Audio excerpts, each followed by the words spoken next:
여러분 잘 아시는 옛날 얘기 중에 이런 얘기 있을 거예요. 명필 얘기, 그죠? 굉장히 중국에 글씨를 잘 쓰는 두 명필이 있었는데, 한 사람은 늘 자기가 쓰는 붓을 갖고 쓰는 명필이 있었고, 한 사람은 아무 때나 아무 사람이나 부탁을 하면 거기서 붓을 들어서 쓰는 그런 명필이 있었는데, 정말 글씨를 잘 쓰는 사람이 누구였다고요? 아무 붓이나 갖고 쓰는 사람이 정말 글씨를 잘 쓰는 명필이었죠. 무슨 얘기냐면, 정말 글을 잘 쓰는 명필은 붓을 가리지 않고 무엇을 줘도 글을 잘 쓰는 사람이란 말일 거예요. 저는 굉장히 공감해요. 왜냐면 저도 펜을 가리지 않는 사람이거든요. 연필이건 볼펜이건 붓이건 아무거나 쥐어줘도 제 손을 거쳐가면 알아볼 수가 없는 글씨가 나오곤 해요. 오죽했으면 제가 중학교 때 펜팔처럼 이렇게 편지를 주고받는 그 친구가 하나 있었는데, 그 친구가 답장을 쓸 때마다 항상, 야, 장홍준, 너 글씨 똑바로 못 써? 나 네 편지 한 장 읽는데 2시간 걸렸단 말이야. 뭐 이러면서 글씨 쓸 것을 요구하고 그랬던 사람이라 제가 굉장히 이해합니다. 근데 이런 것은 글씨만 해당되는 일은 아닌 것 같아요. 글씨만 그렇게 해당되는 건 아닌 것 같고요. 모든 일에 동일하게 해당되는 것 같아요. 정말 요리를 멋지게 맛있게 하는 사람들을 보면 재료와 상관없이 무엇을 갖다 줘도 먹을 만하게 만들어 내시더라고요. 그래서 저희 집에 이렇게 지금 이렇게 모르시는 청년들 있잖아요. 제가 가르친 제자들이 왔는데 이번 주에 이렇게 얘기하다가 그런 얘기 했어요. 한 명이 그런 얘기 저한테 하더라고요. 정말 교회 권사님들은요 대단하신 것 같아요. 뭘 하셔도 맛있어요. 엄마보다 더 맛있게 하시는 것 같아요. 이런 얘기 하시는 것 같아요. 공감해요. 정말 맛있게 하시는 분들은, 요리를 잘 하시는 분들은 더 열악한 상황에서도 입맛에서 잘 맞게 요리를 해내시곤 하잖아요. 그렇잖아요. 맞는 거예요. 그러니까 여러분 잘 기억하세요. 어떤 사람이 탁 요리하고서 이게 재료가 좀 그래서 그래 이렇게 말하시는 분 있으면 요리 실력이 별로 없으신 분인 거예요. 그죠? 그렇게 생각하시면 돼요. 물론 실력이 변변치 못하면 그럴 수도 있지만 정말 요리 잘하는 사람은 그냥 약식으로도 잘 만드는 거 그렇습니다. 마찬가지인 것 같아요. 하나님도 그러신 분인 것 같아요. 하나님은 마스터피스죠. 모든 일의 마스터피스입니다. 어떻게 알 수 있냐면 여러분들을 보면 알 수 있는 것 같아요. 여러분들 한 사람 한 사람 보면 정말 멋진 작품이잖아요. 근데 재료와 상관없이 이렇게 멋지게 모든 걸 빚어놓으신 분이시니까 정말 대가신 것 같아요. 만드시는데 대가신 것 같아요. 그리고 일을 하실 때도요 참 모든 일이든 척척 해내시는 것 같아요. 이 말은 뭐냐면 하나님은 재료에 상관없이 사람에 상관없이 무슨 일도 하실 수 있는 분이라는 거예요. 역사할 수 있는 분이시라는 거예요.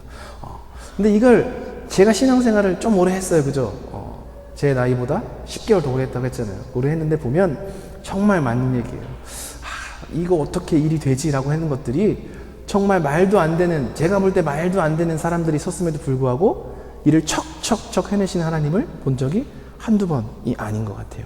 즉 하나님은 어떤 사람을 통하셔도 아름답게 이루실 수 있는 분이 하나님이신 것 같아요. 왜? 정말 요리를 잘 하시는 분처럼, 정말 글씨를 잘 쓰는 사람처럼 대가이기 때문에 그렇습니다. 근데 이 이야기가 사실인 것처럼 반대 이야기도 사실인 것 같아요. 무슨 말이냐?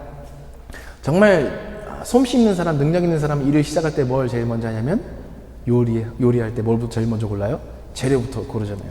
제가 중고등학교 때 정말 재밌게 읽었던 만화가 미스터 초밥왕이었어요. 근데 쇼타가 주인공이잖아요. 쇼타가 보면 제일 처음 배우는 게 뭐냐면 물을 고르는 법, 밥 지을 때 물 하는 법, 시장에 가서 신선한 참치를 고르는 것, 이것부터 명인이 가르치기 시작해요. 정말 그러니까 뛰어난 요리사가 되기 위해서는, 뛰어난 사람이 되기 위해서는 사실은 재료부터 선별하는 것을 배워야 한다라는 거예요. 그리고 그거부터 시작이라는 거예요.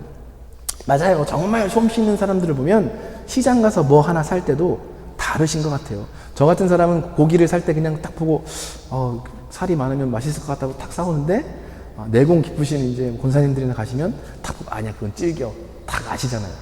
재료를 보는 것부터 다른 것 같아요. 하나님은요 더 아신 분일 거예요. 그죠? 통찰력 있으신 분이고요.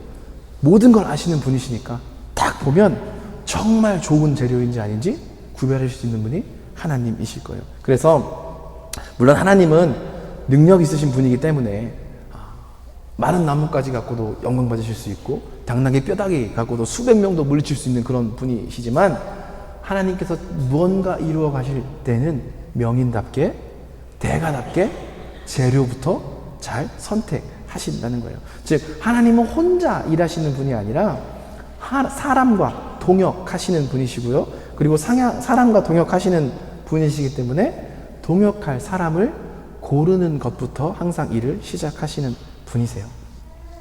이게 참 맞는 이야기예요. 하나님 일하시는 거 보면 우리가 생각할 때 생각도 못한 사람들, 정말 그곳에 넘치지도 않고 모자라지도 않는 사람들을 탁 세우시는 것을 보고 놀란 적이 정말 많아요. 저는 분명히 하나님께서 그런 안목과 통찰력으로 여러분에게 가족도 주셨고요. 그죠? 자녀도 주셨고요. 부모님도 주셨고요. 친구들도 주셨을 거라고 분명히 믿습니다. 여러분, 남들 보면 대단한 것 같잖아요. 만났을 때가 얘기해 보니까요. 다 그 밥에 그 나물이더라고요. 제가 이제 신학을 하고 목회를 하고 목사님들하고 이제 교제를 하잖아요.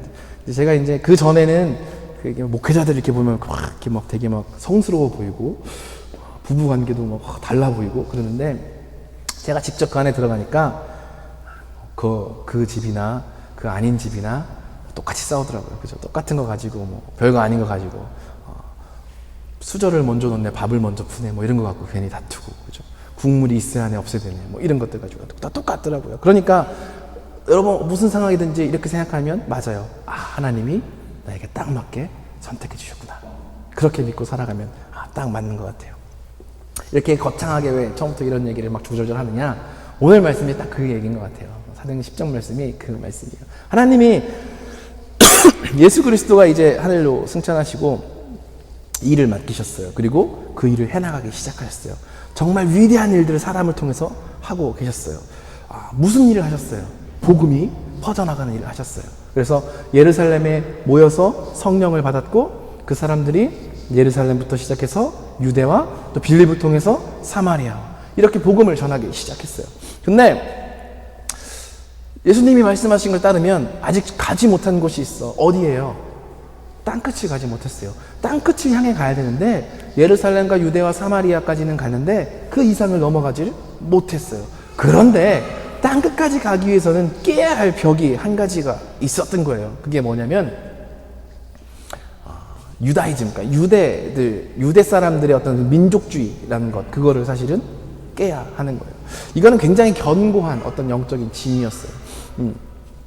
우리나라 사람들이 뭐 한 일 할 때 그런 민족주의, 이걸 뛰어넘는 훨씬 간단한 진이에요. 근데 그 일을 누가 하시는가 가만히 말씀을 읽어보면 누가 하시냐면 하나님께서 그 일을 행하십니다.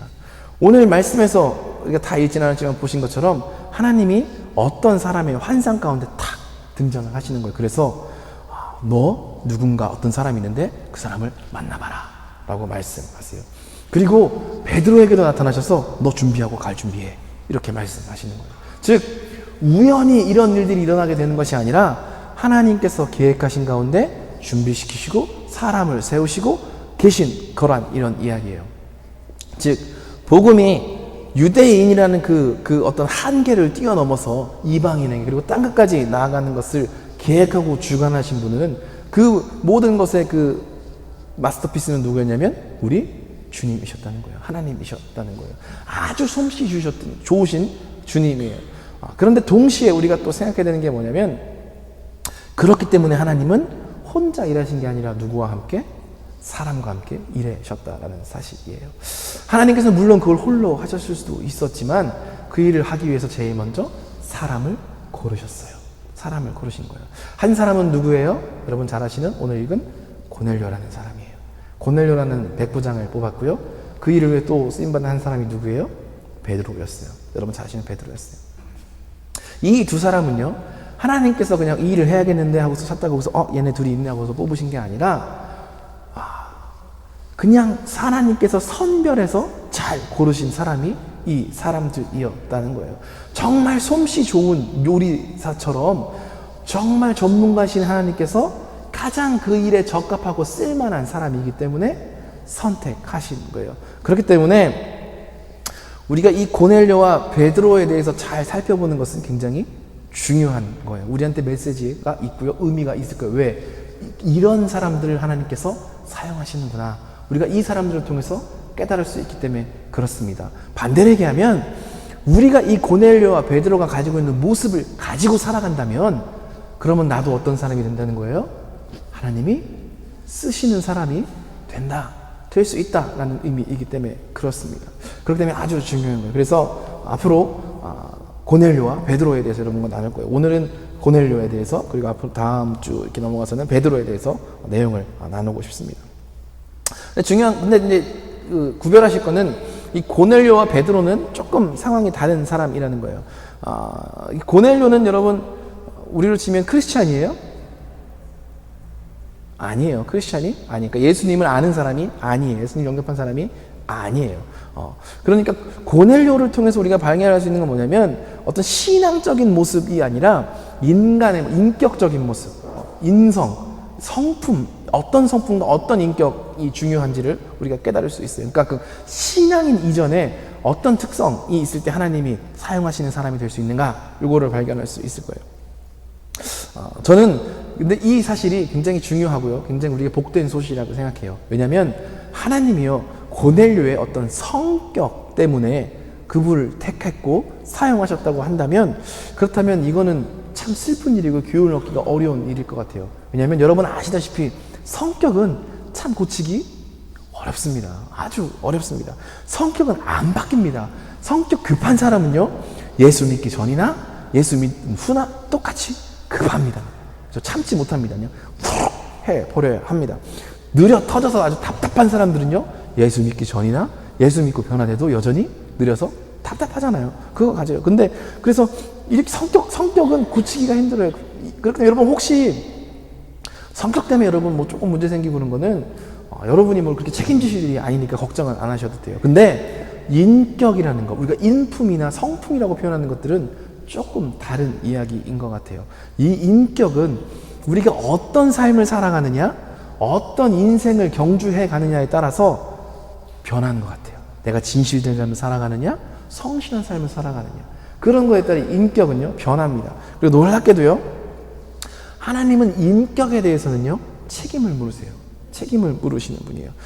어떤 사람이 진실하지 못하게, 그러니까 진실되고 정직하지 못하게 살아가기 때문에 나타났던 죄, 어떤 사람이 분노를 참지 못해서 나타났던 어떤 갈등들, 깨어짐들, 어긋남들, 이런 것들에 대해서는요 하나님께서 분명히 책임을 물으신다라는 거예요. 그렇기 때문에 우리는 이 고넬료를 통해서 어떤 인격을 가진 사람을 하나님께서 원하시는지, 그리고 사용하시는지, 우리가 어떤 인격을 가질 때 하나님이 선택하셔서 우리를 쓰시는지 살펴보는 것이 굉장히 중요할 거라고 생각합니다.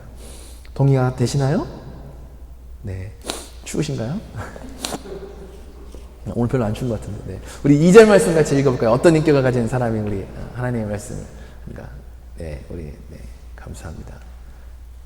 많죠. 네, 2절 말씀에 한 목소리로 읽어보겠습니다. 함께 읽을까요? 시작.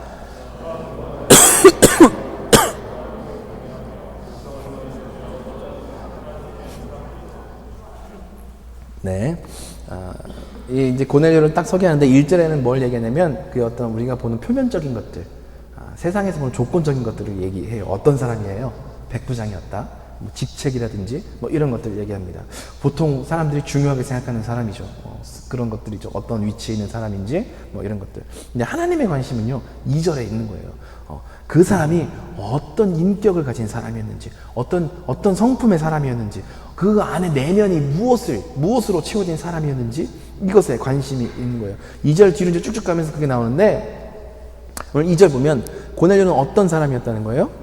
경건한 사람이었다는 거예요. 경건한 인격을 가진, 경건한 성품을 가진 사람이 고넬료였다는 거예요. 그래서 그가 하나님을 경외하는 사람이라고 말하고 있어요. 근데 이 고백이요, 여러분 이제 우리가 안 읽었지만 끝까지 읽어보면 사도행전은 이제 누가가 썼잖아요. 누가가 썼는데 이 사도행전을 쓴 누가가 그냥 쓴 누가만의 이야기가 아니에요. 22절을 보면 이 고넬료를 섬기던 종들도요 똑같은 고백을 합니다. 그는 경건한 사람이고 의로운 사람이라고 이야기합니다. 여러분 직장생활 하시는 분들은 아실 거예요. 누군가 정말 어떤 사람인지 정말 잘 알려면 어떻게 알아야 돼요? 그 사람 밑에서 일해보면 그 사람이 어떤 사람인지 압니다. 내가 그 사람 밑에서 일해보면 어떤 성품을 가진 사람인지 안다라는 거예요. 어제 한글학교에 갔는데 아주 재밌는 얘기 들었어요. 거기 이제 일하시는 분이 옛날 80년대 배낭여행 추억을 이제 막 얘기해 주셨는데, 80년대니까 배낭여행 별로 안 할 텐데 여자분이 이제 후반에 이제 여행을 하신 거예요. 근데 그때 이제 88 올림픽 끝나고 한국 중소기업 그 사장단 이렇게 여행을 나오셨대요. 로마 오셨다가 한 분이 그 단체 관광에서 나구가 되신 거예요. 근데 이분이 영어도 못 하시고, 뭐 이태리어는 당연히 못 하시고, 뭐 지갑도 없고, 그러니까 그 가이드 따라서 그냥 사진기 딱 들고 나오셨다 혼자 떨어졌는 거예요. 근데 옆에서 한국 그 젊은 처자들이 가니까 옆에 딱 붙어서 따라오셔가지고 이제 이렇게 하루를 무사히 살으신 거죠. 그래서 일로 식당으로 들어오라고 해서 막 맛있는 것도 막 시키라고 해서 막 시켰더니 돈 없다고, 돈 내라고. 그래서 그 학생들이 돈 내고 뭐 이렇게 아무것도 모르는, 정말 아무것도 모르시는 분에서 뭐 호텔까지 다 데려다 줬는데 그냥 뭐 고맙다는 말 한마디도 없이 자기 방으로 휙 들어갔다고. 그러면서 이분이 말씀하시는 중에 제가 느낀 건 뭐냐면, 그 사장이잖아요. 마치 자기들 도와주는 사람이었는데 아랫사람을 부리듯이 대하는 거예요. 이거 하자, 일 하자, 뭐 하자. 그러니까 아마 이분 그 짧은 시간이었지만 저는 그렇게 생각해요. 아마 저는 그 얘기 들으면서 그 사장님 밑에서 일하는 사람들 정말 힘들겠다라고 생각했어요. 여러분, 그래, 겉에서 볼 때는 이분이 딱 이렇게 좋은 분이실지 몰라도, 누군지 모르지만 누군가 밑에서 일해보면 그 사람이 어떤 사람인지 압니다. 어떤 인격의 사람인지 잘 드러나는 거예요. 우리 22절 보면 그래서 고넬료가 어떤 사람인지 정말 잘 알 수 있을 거예요. 우리 22절 같이 한번 읽어볼까요? 22절 말씀 뒤로 쭉쭉쭉 넘기시면 끝에 나옵니다. 한 목소리로 읽어보겠습니다. 시작. 그들이 대답하되 백부장 고넬료는 의인이요 하나님을 경외하는 사람이라. 온 족속이 칭찬하더니 그가 거룩한 천사의 지시를 받아 네, 어떤 사람이라는 거예요? 그런 사람이라는 거예요. 네. 종들도 뭐라고 하냐면 의인이고요 하나님을 경외하는 사람이다 라고 말합니다. 이 의인이란 말이 아람어 히브리어를 보면 차디크라는 거예요. 차디크라고 쓰는데 이 차디크라는 말의 뜻은 뭐냐면 하나님 앞에 서 있다라는 말이에요. 하나님 앞에 서 있다라는 이런 뜻이에요. 즉 어느 곳에 있건 어느 시간에 있건 어느 장소에 있건 하나님 앞에 서 있는 마음으로 살아갔다라는 뜻이고요. 그것이 무슨 의미예요? 하나님을 경외한다라는 거예요. 하나님을 두려워한다라는 의미예요. 경외한다는 건 두려워한다는 거라고 말씀드렸잖아요. 경외한다는 건 두려워한다는 건데, 하나님을 경외하고 하나님을 두려워한다는 거는 하나님이 무서워서 덜덜덜 떨고 있었다라는 것이 아니라 내가 어디에 있든지 그분 앞에 서 있습니다 라고 생각하고 살아갔다라는 거예요. 그것이 하나님을 경외한다는 의미이고요. 고넬료는 그런 사람이었다라는 거예요. 여러분, 이 고넬료가 우리 1절에 읽었지만 백부장이라는 신분이에요. 그것도 로마 백부장이었어요. 로마 백부장이라는 것은요, 한 지역을 점령한 정령군의 사령관쯤 되는 거예요. 그 유대가 있고 갈릴리가 위에 있고 이렇게 돼 있는데, 로마에서는 유대와 갈릴리를 통치하는 백부장을 단 2명만 두었다고 해요. 유대를 통치하는 백부장 하나, 갈릴리 지역을 통치하는 백부장 하나, 로마 병사 100명 이렇게 해서 주었다고요. 즉 그 정도로 이 고넬료라는 사람은 어떤 사람이냐면 아주 권력자였죠. 권력 있는 사람이었어요. 이 사람이 말하고 결정하는 게 당시 이 사람이 다스리는 지역에서는 법인 사람이에요. 왕과 같은 사람이었던 거예요. 그럼에도 불구하고 이 사람이 내가 결정하는 것을 다 따라라, 너희들 내가 사장이니까 아까 이거 하고 이거 하고 이거 이렇게 하자라고 살아간 게 아니라 마치 내가 어떤 절대자 앞에, 왕 앞에 서 있는 것처럼 그렇게 그 삶을 살아가는 사람이었다라는 거예요. 그게 뭐라는 거예요? 하나님을 어떻게 했다는 거예요? 두려워하고요 경외했다라는 의미인 거예요.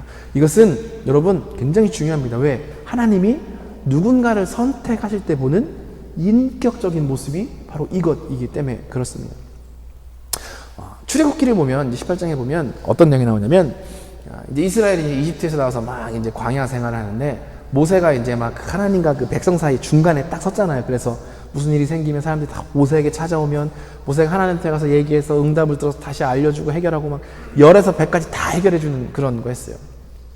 근데 모세도 사람이니까 너무 힘들어하고 육체적으로 괴로워하니까 그 옆에서 바라보던 장인 어른이 와서 탁 충고를 해요. 야, 모세야, 너 혼자 다 하지 말고 너를 도와주시는 사람들을 세워. 그래서 일을 맡겨. 그래서 모세가 어떤 사람을 세울까요? 라고 묻자 그 창세기 18장 11절에 이렇게 뭐라고 말합니다. 재덕이 겸전한 자, 능력 있는 자를 세우라 라고 하고 그 사람이 어떤 사람인지 설명하는데 그 첫 번째 조건이 뭐냐면 하나님을 두려워하는 자라고 말해요.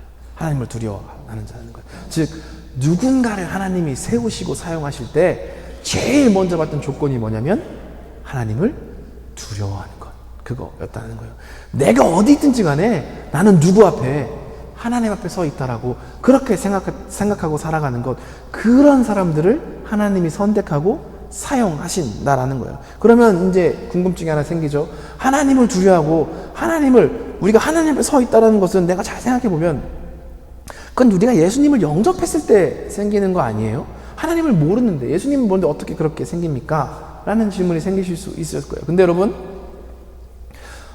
오늘 우리가 신앙생활을 하건 안 하건요, 잘하고 못하고와 상관없이요, 하나님을 경외하는 것은요, 그런 존재를 두려워하는 것은요, 신앙생활 이전의 문제입니다. 무슨 얘기냐면, 여러분, 이런 얘기예요. 여러분, 교회는 열심히 나온 사람 많지만, 그렇죠? 교회는 열심히 나오지만, 내가 하나님 앞에 서 있습니다라는 의식 없이 살아가는 사람이 얼마나 많은데요? 얼마나 많습니까?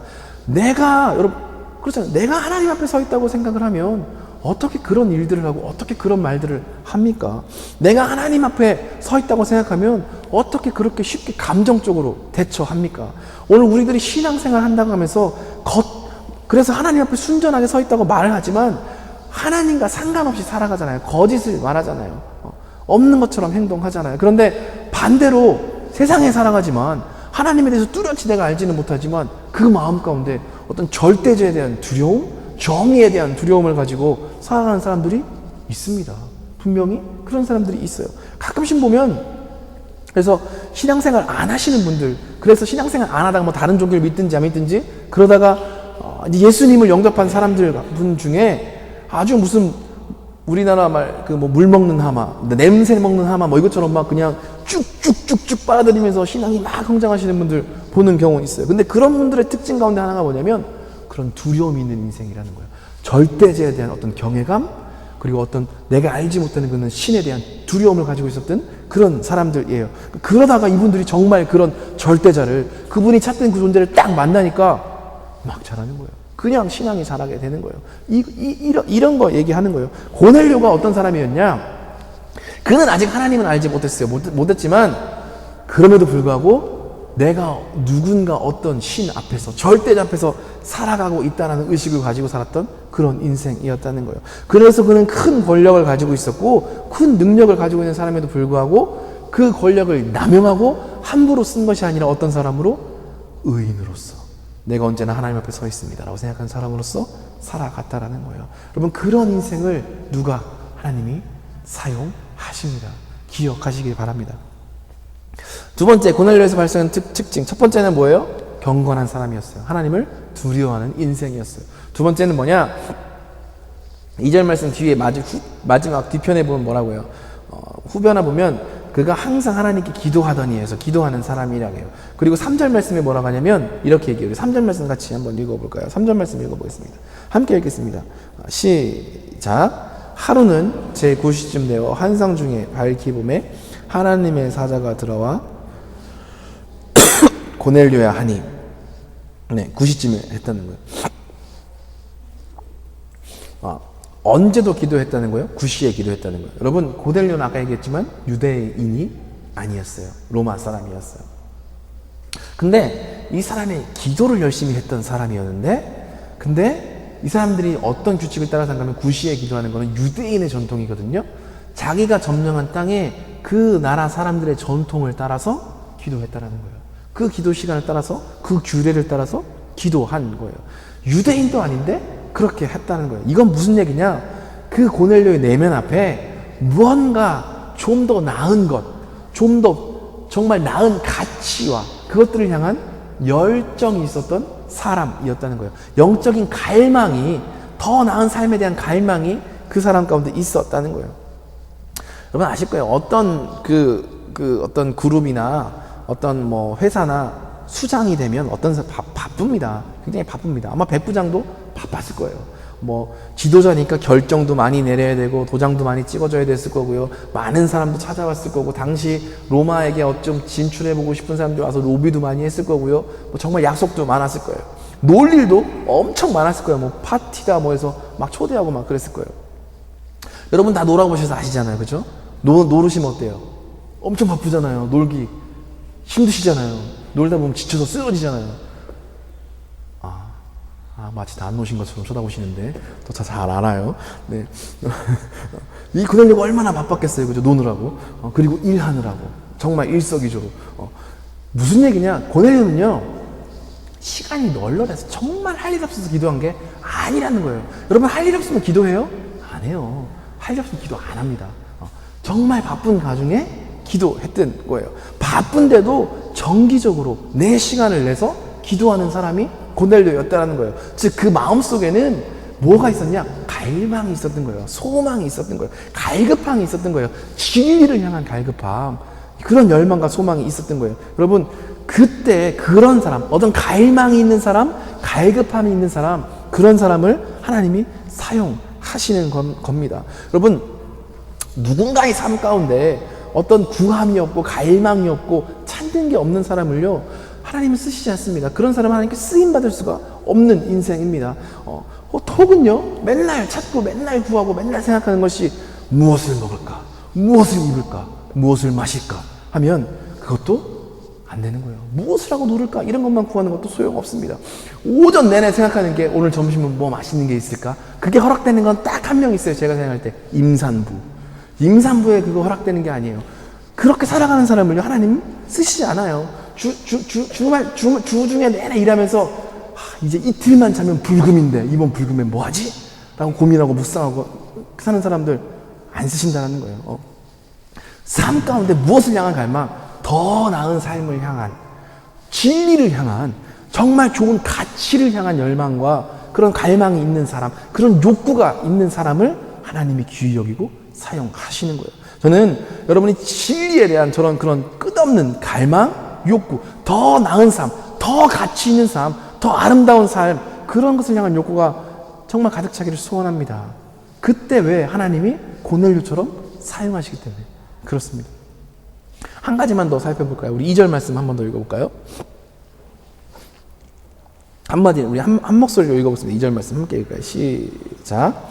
그가 경건하여 온 지방과 더불어 하나님을 경외하여 백성을 많이 구제하고, 자, 기도도 많이 하고 또 뭐 했다고요? 백성을 구제했어요. 근데요, 이 고넬료의 구제는요, 자기가 백부장이기 때문에 그런 위치 때문에 했던 구제가 아니었어요. 그러니까 사람들이 야, 그래도 쟤는 백부장이라 녹도 많이 받고 다스린 사람인데 이런 것에 했던 거 아니에요. 여러분 아시잖아요. 가끔씩 그런 사람들 있잖아요. 때만 되면 이름 올리시는 분들, 그죠? KBS, MBC 방송 나오시는 분들, 뭐 이런 분들, 그러니까 이름 올리시는 분들 있잖아요. 근데 그런 게 아니라는 거예요. 그런 거 아니. 그리고 자기 만족을 위한 구제도 아니었다라는 거예요. 어떻게 제가 이렇게 말하느냐? 4절 말씀 읽어볼까요? 4절 말씀 보면 딱 알 수 있어요. 4절 말씀. 4절 말씀 한 목소리로 읽어볼게요. 한 목소리로 읽겠습니다. 시작.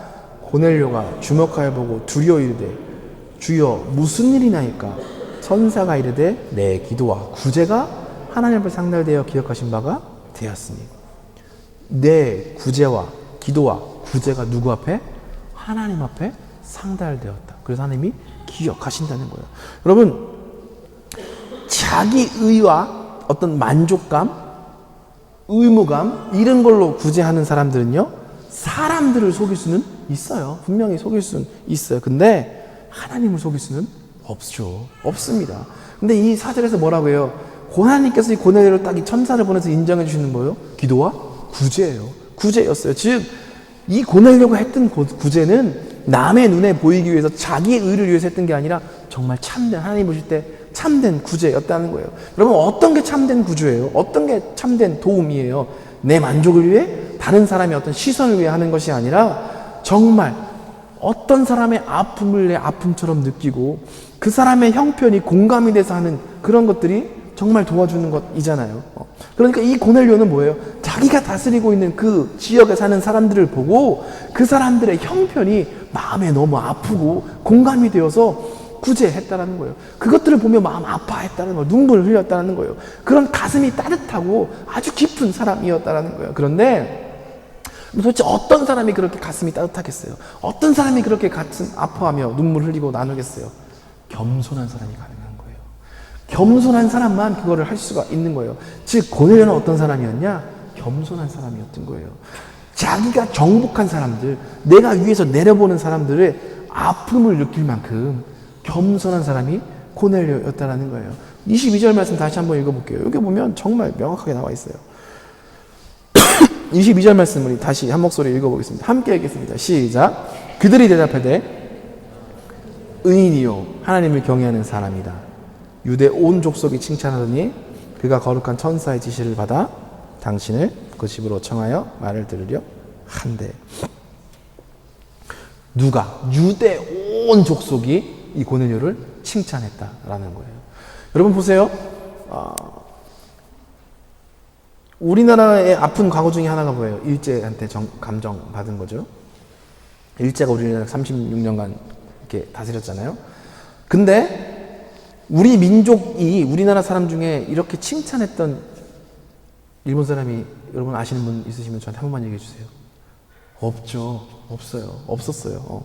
왜냐하면 힘든 거기 때문에 그래요. 힘든 거기 때문에. 정말 힘든 일이기 때문에. 만약 그랬다면 뭐 때문에 칭찬했을 것 같아요? 도와준 것 때문에 했겠죠. 구제한 것 때문에 했겠죠. 여러분 오늘 우리가 누군가를 칭찬할 때요. 똑똑하다고 칭찬하지 않습니다. 그죠? 똑똑하면 뭐예요? 질투하죠. 시기하죠. 그거 잔머리야. 뭐 이러면서 깎아내리려고 하고요. 그렇게 하죠.